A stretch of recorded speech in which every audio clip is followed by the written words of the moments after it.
Hello student. आज के lecture में हम लोग पढ़ेंगे बॉयलर। बॉयलर कितने प्रकार के होते हैं वर्णन कीजिए। ठीक है, तो देखिए फर्स्ट देखिए आपका क्या है, प्रयुक्त ईंधन के प्रकृति के आधार पर। इस आधार पर बॉयलर को 3 अंगों में विभाजित किया जा सकता है। ठोस ईंधन, इसमें क्या करते हैं, कोयला यूज करते हैं। तरल ईंधन बॉयलर और गैस ईंधन बॉयलर, यानी ये 3 प्रकार के हो गए। दहन की स्थिति के आधार पर, यानी दहन की स्थिति के आधार पर बॉयलर को 2 भागों में वर्गीकृत किया गया है।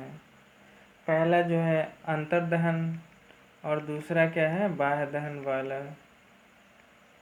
तो ऐसे बॉयलर जिनमें दहन कक्ष बॉयलर खोल के अंदर होता है उसे अंतर्दहन बॉयलर कहलाता है। इस प्रकार के बॉयलर का उदाहरण लोकोमोटिव बॉयलर, लंकाशायर बॉयलर है। बाह्य दहन बॉयलर को ऐसा बॉयलर जिनमें दहन कक्ष बॉयलर खोल के बाहर उपस्थित होता है, बाह्य दहन बॉयलर कहलाता है। इस प्रकार के बॉयलर के उदाहरण बैकॉक और विलकॉक्स या स्टिरलिंग बॉयलर आदि हैं। बॉयलर के अक्ष स्थिति के आधार पर, इस आधार पर बॉयलर को 3 भागों में विभाजित किया है। ऊर्ध्वाधर बॉयलर, इस प्रकार के बॉयलर का उदाहरण कॉकरॉन बॉयलर है। क्षैतिज बॉयलर, इस प्रकार के बॉयलर का उदाहरण रेल इंजन बॉक्स है।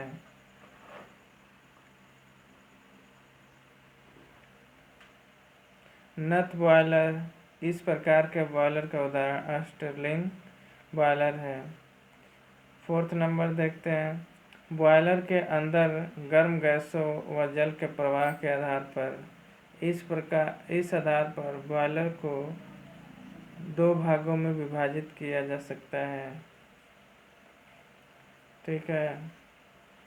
धूम्र नली बॉयलर, इस प्रकार के बॉयलर में दहन कक्ष से उत्पन्न गर्म गैस नलियों के अंदर प्रवाहित होती है तथा भरण जल इन नलियों के ऊपर से प्रवाहित होता है। इस प्रकार के बॉयलर का उदाहरण रेल इंजन बॉयलर तथा लंकाशायर बॉयलर है।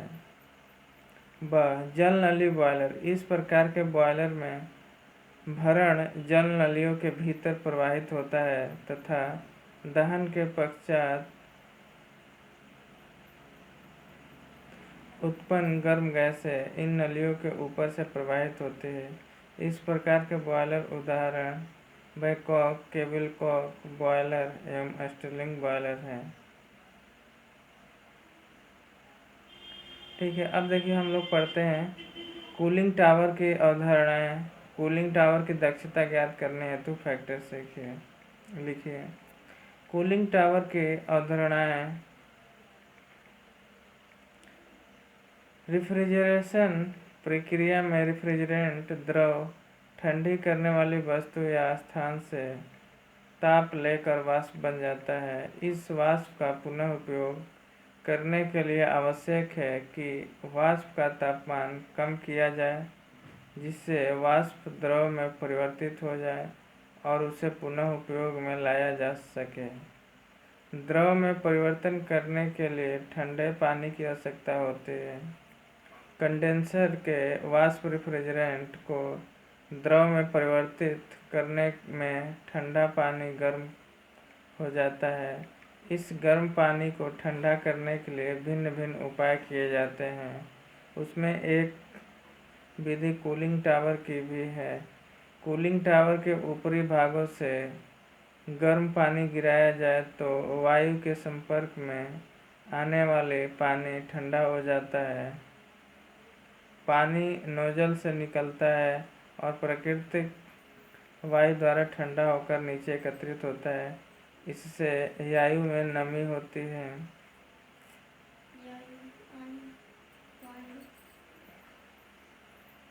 इसमें वायु में नमी हो जाती है। कूलिंग टावर की दक्षता ज्ञात करने के लिए निम्नलिखित फैक्टर है। फर्स्ट क्या है, टावर में प्रवाहित होने वाली वायु का वेग। दूसरा वायु में प्रवाहित होने की दिशा, वायु और पानी के मध्य वाष्प दाब के मध्य अंतर, निकले पानी की मात्रा, पानी निकलने की समस्या, कूलिंग टावर पर लोड, बहाव की दर गुणे पानी के जाने का तापमान, पानी निकलने का तापमान, जिसमें लोड किलो कैलोरी प्रति मिनट, बहाव की दर लीटर प्रति मिनट और पानी के जाने व निकलने का तापमान डिग्री सेंटीग्रेड में नापा जाता है। रेफ्रिजरेटिंग कैपेसिटी, टावर लोड बटे कंडेंसर लोड। अब देखिए कूलिंग टावर कितने प्रकार के होते हैं। कूलिंग टावर बेसिकली दो प्रकार के होते हैं। एक होता है प्राकृतिक ड्राफ्ट कूलिंग टावर, दूसरा होता है यांत्रिक ड्राफ्ट कूलिंग टावर। प्राकृतिक ड्राफ्ट कूलिंग टावर, ये टावर खुले हुए स्थान पर लगाए जाते हैं जहाँ वायु का अपना आना जाना होता रहे। इसके लिए काफ़ी अधिक स्थान प्रयोग किया जाता है। इसे ओपन कूलिंग टावर भी कहते हैं। यह ऊंची बिल्डिंग में भी बनाए जा सकते हैं। इसके 4 खंभे बनाए जाते हैं। इन खंभों पर डेक या ट्रफ लगाए जाते हैं जिन्हें समांतर विभाजक कहा जाता है। ये चित्र देखिए कूलिंग टावर के लिए आपको बनाया गया है, ठीक है।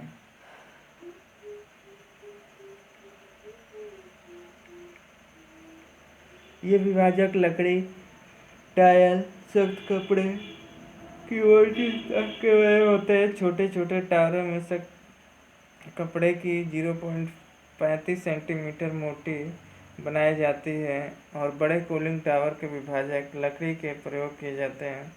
2 विभाजकों के अंतर 60 सेंटीमीटर रखे जाते हैं। पानी नोजिल से निकलकर रुक कर फुहारों के रूप में निकलने लगता है। पानी का ताप जो रेफ्रिजरेंट वाष्प से शोषित होकर आया है, ऊपर से गिरने पर प्राकृतिक वायु से पानी ठंडा हो जाता है, जिससे वायुमंडलीय वायु के संपर्क में कहाँ नमी हो जाए और पानी का तापमान कम हो जाए। इस प्रकार का टावर वायु वेग पर निर्भर करता है। टावर की दक्षता, आर्द्रता, तापमान, वायु का वेग व टावर डिजाइन के अनुसार होती है। इसमें वायु का प्रेशर 0.49 से 0.7 किलो पर वर्ग सेंटीमीटर होता है। टावर तब तक कार्य ठीक प्रकार से करता है जब तक कि वायु ठीक प्रकार से चलती रहे। अधिक गर्मी के दिनों में वायु का वेग बहुत कम हो जाता है, जिससे पानी देर से ठंडा होता है। डैक या ट्रफ टाइप वायु द्वारा पानी को ठंडा करने वाला टावर, यह टावर भी काफ़ी ऊंचाई पर बनाया जाता है। इसमें पानी ऊपर से गिराया जाता है, तो पानी का इस डैक या ट्रैप से गिरता है तो इसकी गर्मी को वायु ले लेती है। विभाजक लगे होने के कारण पानी रुक कर गिरता है। पानी के ताप को वायु से ले लेती है, जिससे पानी ठंडा हो जाता है। साथ ही वायु का एक बड़ा भाग पानी से मिलता है। इसमें नोजल और पाइप साफ रखे जाते हैं। इसके गंदे रहने से कूलिंग टावर की कैपेसिटी कम हो जाती है।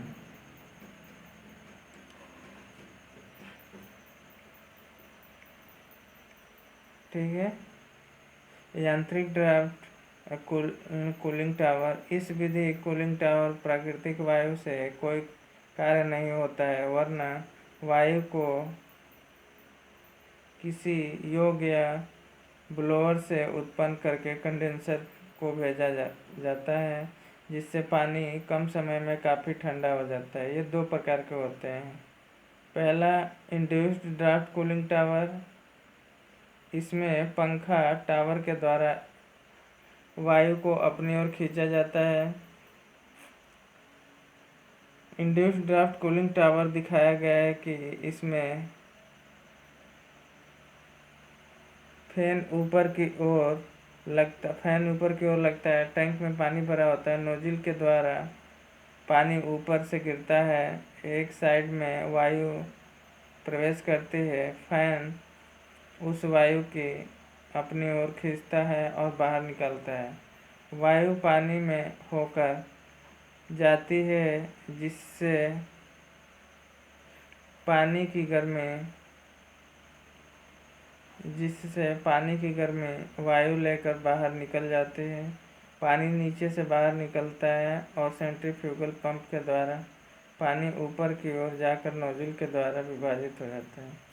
जिस स्थान पर पानी को फैलाने के लिए फर्श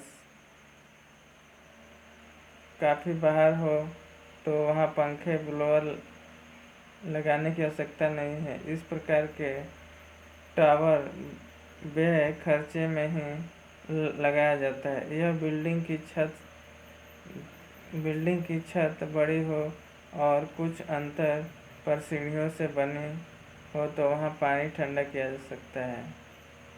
ठीक है, जैसे देखिए यहाँ पे क्या है, वाटर इन है और ये वाटर डिस्ट्रीब्यूटर है, और यहाँ पे देखिए क्या है, एयर पास कर रहा है, ये फैन चल रहा है। तो ये क्या है, इंड्यूस्ड ड्राफ्ट टावर है, यानी इसमें एक अलग से हम क्या करते हैं, पंखे को खींचते हैं। जो दूसरा क्या होगा, नेचुरली होगा, उसमें मतलब कोई वो नहीं है, पंखा वंखा नहीं लगा रहेगा।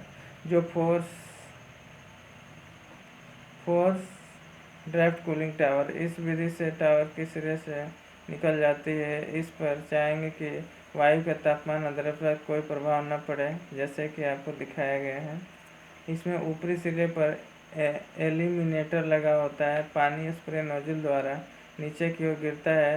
नीचे की ओर वायु के लिए ब्लोअर या पंखा लगाया जाता है। जैसे ही पानी स्प्रे के रूप में आता है, नीचे लगे पंखे से ठंडा हो जाता है।